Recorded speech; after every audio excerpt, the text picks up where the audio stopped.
नमस्कार, आप देख रहे हैं इंद्रप्रस्थ न्यूज अलवर। आइए नजर डालते हैं आज की बड़ी और ताजा खबरों पर।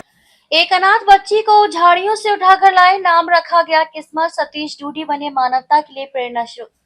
हरियाणा के हिसार जिले की आदमपुर अग्रोहा तहसील में स्थित कोलेरी गांव इन दिनों अपनी अनूठी सामाजिक परंपराओं और बेटियों के प्रति सम्मानजनक सोच के कारण चर्चा में है।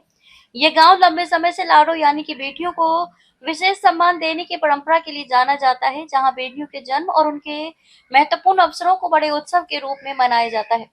4 मई 2026 को गांव में किस्मत डूडी का पहला जन्मदिन अत्यंत धूमधाम और उत्साह के साथ मनाया गया और 1.5 टन का केक काटकर खुशी मनाई गई।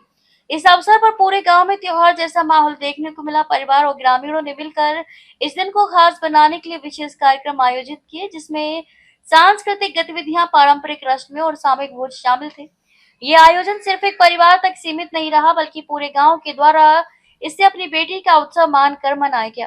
कुलेरी गांव की यह परंपरा समाज के लिए एक सकारात्मक संदेश देती है कि बेटियां बोझ नहीं बल्कि सम्मान और गर्व का प्रतीक हैं।